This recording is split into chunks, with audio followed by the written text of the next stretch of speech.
Hello guys, പത്രമാൻ്റെ പുതിയ episode റിവ്യൂയിലേക്ക് എല്ലാവർക്കും സ്വാഗതം. അങ്ങനെ അനാമികയോട് വേണു പറയുകയാണ്, ഇതിപ്പോൾ ആകെ പ്രശ്നമായെന്നാണ് തോന്നുന്നത്. മോളുടെ അടുത്തേക്ക് എല്ലാവരും വരാൻ സാധ്യതയുണ്ട്.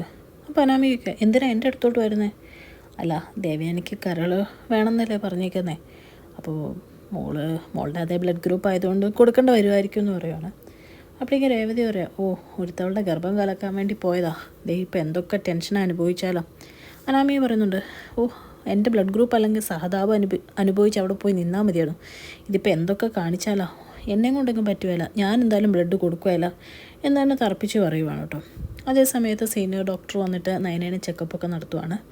നയനോട് പറയുന്നുണ്ട്, കുട്ടി പ്രിപ്പയർഡാന്നൊക്കെ എനിക്കറിയാം, പക്ഷേ കുറച്ച് ഡോക്ടേഴ്സിനോട് കൺസൾട്ട് ചെയ്യാനുണ്ട്. പ്രത്യേകിച്ച് സൈക്കോളജിസ്റ്റിനെയും സൈക്കാട്രിസ്റ്റിനെയും ഒന്ന് കാണണം. ആഫ്റ്റർ എഫക്റ്റ് മെൻ്റലി എങ്ങനെ അഫക്റ്റ് ചെയ്യുമെന്ന് പറയാൻ പറ്റത്തില്ല എന്നൊക്കെ പറയുന്നുണ്ട്. അപ്പം നയന പറയുന്നുണ്ട്, ഞാനിത് എല്ലാ അർത്ഥത്തിലും ഉൾക്കൊണ്ട് തന്നെ സമ്മതിച്ചാണ്. എനിക്ക് മറ്റു കുഴപ്പങ്ങളൊന്നുമില്ല, എങ്കിലും ഡോക്ടർ പറഞ്ഞ സ്ഥിതിക്ക് കണ്ടേക്കാം എന്നൊക്കെ സമ്മതിക്കുവാണ്. ആ സമയത്ത് പുറത്ത് ജയൻ ആദർശിനോട് സംസാരിച്ചുകൊണ്ടിരിക്കും കേട്ടോ. എന്നിട്ട് പറയുന്നുണ്ട്, എത്രയെന്ന് പറഞ്ഞാലും നയനമോളുടെ വീട്ടിൽ ഇത് പറയണ്ടേ, പിന്നെ അവർ കുറ്റപ്പെടുത്തും. പ്രത്യേകിച്ചും ദേവയാനിക്ക് കൊടുത്ത സ്ഥിതിക്ക്. അത് മോളെ ദേവയാനി എങ്ങനെ കാണുന്നതെന്ന് അവളുടെ വീട്ടുകാർക്ക് അറിയാമല്ലോ. നമ്മുടെ സ്വന്തം വീട്ടിൽ വന്ന് ജനിക്കേണ്ട കുട്ടിയായിരുന്നു. അത്രയ്ക്ക് നന്മയുണ്ട്. പുരോഹിതൻ പറഞ്ഞ പോലെ നിനക്ക് ഭാര്യയായിട്ട് വന്നത് നിൻ്റെ പുണ്യം തന്നെയാണ്, നമ്മുടെ കുടുംബത്തിൻ്റെയും.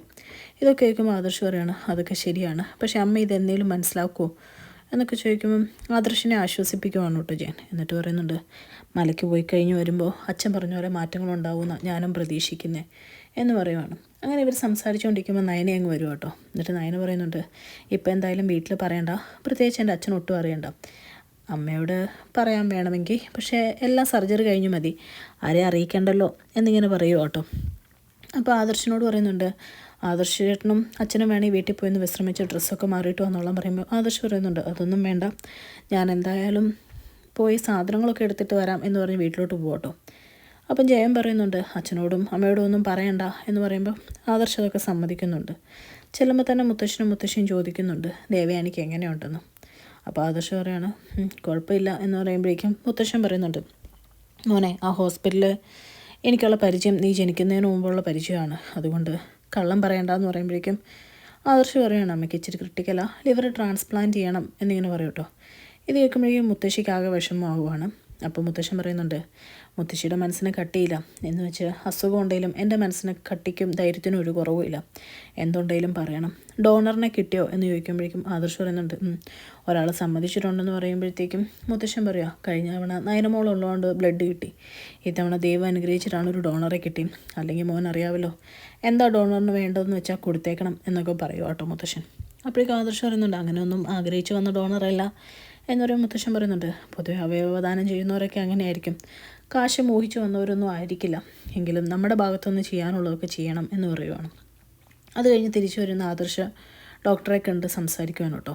അപ്പോൾ ഡോക്ടർ പറയുന്നുണ്ട്, സർജറി ദേവയാനിക്ക് എത്രയും പെട്ടെന്ന് തന്നെ നടത്തണം, അതുകൊണ്ട് നയന ഏറ്റവും നല്ല ഓപ്ഷനാണ്. പക്ഷേ ആ കുട്ടിയുടെ അവസ്ഥ ഞാൻ പറഞ്ഞതാണല്ലോ. പിന്നെ ഒരു കാര്യം എന്ന് വെച്ച് കഴിഞ്ഞാൽ അമ്മായിയമ്മ മരുമോളെ ഇതുവരെ അംഗീകരിച്ചിട്ടില്ല. അതിൽ നിങ്ങൾക്കുള്ള പോലെ തന്നെ എനിക്കും വിഷമമുണ്ട്. നിങ്ങൾ പറഞ്ഞുകൊണ്ട് ഞാൻ മൂർത്തി സാറിനോടൊന്നും പറഞ്ഞിട്ടില്ല, പക്ഷേ നയനയുടെ വീട്ടിൽ അറിയിക്കുന്നത് തന്നെയാണ് ആദർശ് എന്തുകൊണ്ടും നല്ലത്. അത് മറച്ചു വെക്കേണ്ട കാര്യമില്ല, മറ്റു കോംപ്ലിക്കേഷൻ ഉള്ളതുകൊണ്ടല്ല, ഭാവിയിലോട്ട് പ്രശ്നങ്ങളൊന്നും വരാതിരിക്കാൻ അതാ നല്ലതെന്ന് പറയും കേട്ടോ. അതുകൊണ്ട് ആദർശ് ഇറങ്ങിക്കഴിഞ്ഞ് കഴിയുമ്പം നേരെ കനകനെ വിളിച്ച് സംസാരിക്കുകയാണ്.